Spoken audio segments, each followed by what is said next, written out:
Our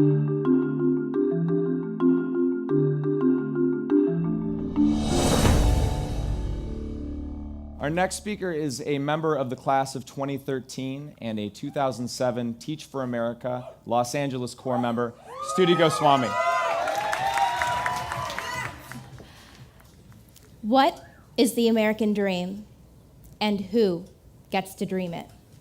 I started every class with these two questions. I taught for 4 years in South Los Angeles, high school English, in a very high minority, low-income community. And it was that second question, who gets to dream it, that my students really resonated with. Because about 20% of my students were undocumented. And when you talk about obtaining the American dream, you've got to talk about something called the DREAM Act. And if this piece of legislation passes, not only will the benefits be economical, we'll be able to raise a lot of money for our country, it's also emotional. We're finally making good on that promise that every child deserves a good education. So what is this DREAM Act that I'm talking about? The DREAM Act stands for the Development, Relief, and Education for Alien Minors. Now, I know when we talk about immigration reform, it can get really controversial and really political.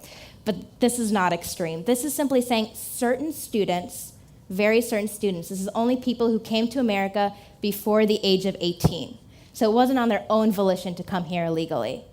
And this is only for students who have good moral standing. They've never gotten in trouble with the law. And finally, it's for students who will graduate from American high school. It means they have the work ethic and the drive to succeed. Now, if we take this small group of people and give them the opportunity to get six years of a conditional permanent residency, it means they can get federal aid to go to college and they can have a legal job in America. And then we can start talking about permanent citizenship. Okay, so here's some of the facts. When we talk about 2.1 million people that this would affect, think about what this could mean economically. Not only will they be paid under the table now they're going to be legally recognized, and so we can start taxing their income. Now, before I sound like the heartless business student that some of us might sound like, this is not the primary reason why we should pass the DREAM Act. It's just one of them. So now that we're taxing their income, in 40 years of their lifetime, we can raise $3.6 trillion. And I'm sorry, Chowdhury, I'm following you, and I don't know if this is discounted or not, but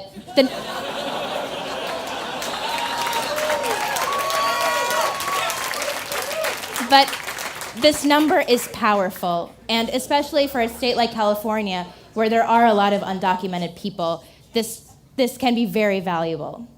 And here's what I really love about this. Imagine we're not just limiting people to a high school diploma and the salary that comes with that, but what if they can get an associate's degree, or a bachelor's degree, or even a master's degree? This number would only increase. But I said it before, this is really not an economics argument, this is an emotional argument. I'm gonna tell you a true story of one of my students, and what I want you to do is fill in the blanks. So this student migrated from Honduras at the age of 10, didn't know a word of English. Her mom is an exotic dancer at the Spearmint Rhino down the street. And she married her boyfriend in the 11th grade. Now, what you're probably doing right now is you're filling in the blanks, you're creating a horror story in your heads, and this unfortunately is the negative face of immigration right now. But I am here to dispel the rumors. This is the true story of Astrid Hernandez.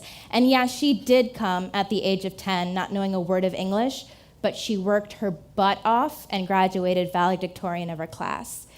And her mom is an exotic dancer, but she was also the parent I could call at any moment, talk about Astrid's progress towards graduation, or will you please chaperone the field trip that I'm organizing? And she was there.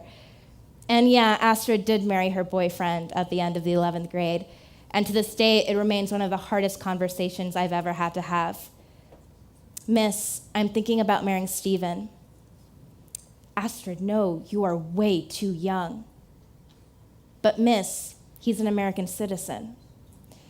And these are some of the difficult issues our undocumented students have to face. But if we have something like the DREAM Act, it would get a little bit easier. Now, this story ends happily. Astrid is currently a freshman enrolled here at UCLA, and she's having a great time. Just last week, she said, Miss, it's getting a lot easier. But of course, she was talking about the academics and the social life. She wasn't talking about this constant struggle of trying to find money to pay for college.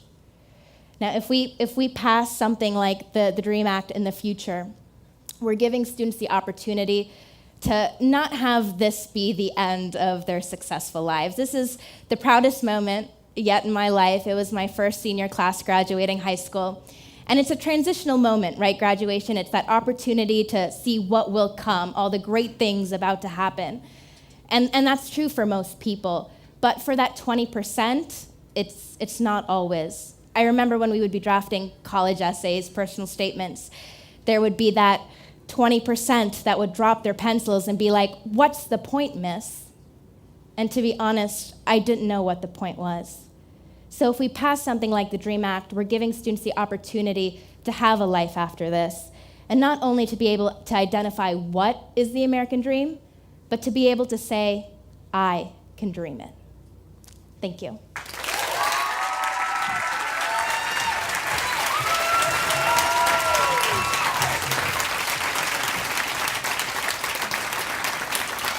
I'm exceptionally biased in completely agreeing with everything that Stuti just mentioned up here. I also was a Teach for America Corps member myself. And one thing I struggle with every day is really articulating in my own life the struggle that my students face, and I think Stuti did an outstanding job of that. So thank you again, Stuti. Thank you. One thing that I think people start to think about are the political ramifications of something like the DREAM Act. And you mentioned a lot of the sort of positives. Can you mention some of the negatives that maybe politicians or policymakers think of the DREAM Act? Yeah, and when I say it's mired in controversy, it's this idea that, well, if we start giving people permanent residency, it'll only encourage people to come here illegally.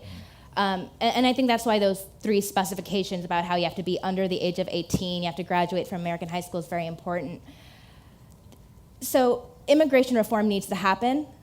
That border, something needs to change, but we still have 2.1 million students in this country that are here and now have no opportunity. What are we going to do about them? And we can't just let them slip through the cracks. I think both of us and all the other teachers in here know what happens to the students that fall through the cracks, and it is a sad, sad story. Sad, thank you.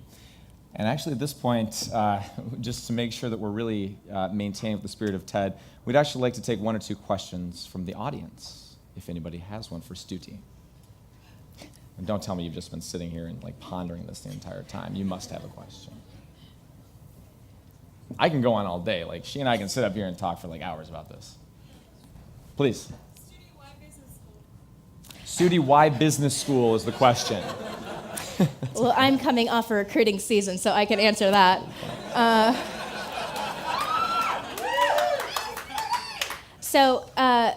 I'm into education reform, and I got great advice that schools are often run in a different way than for-profit businesses are.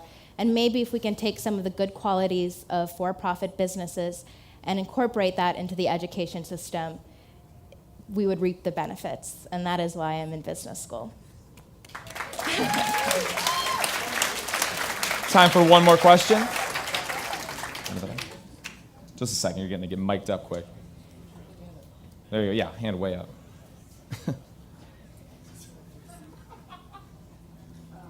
Just try talking. Yell it out, I'll say it out. Yeah. If you could change the DREAM Act, how would you change it and why? If you could change the DREAM Act, how would you change it and why? Sure, so right now it's very ambiguous in how it's stated, and I did a summary of even that. So a lot of people don't know it can apply to them, and right now it's not officially an act that's in legislation that can affect these students. So what I would do is I would make it a lot more clear that these are the exact requirements that we're looking for, and I think that would make it a lot easier to pass from both voters on both sides of the spectrum, and then it would be more effective, and it could actually affect people like Astrid versus it's in a stalemate right now, and I think what's going to happen in the next election will mean a lot for the DREAM Act. Absolutely. All right, thank you again, Stuti. Thanks.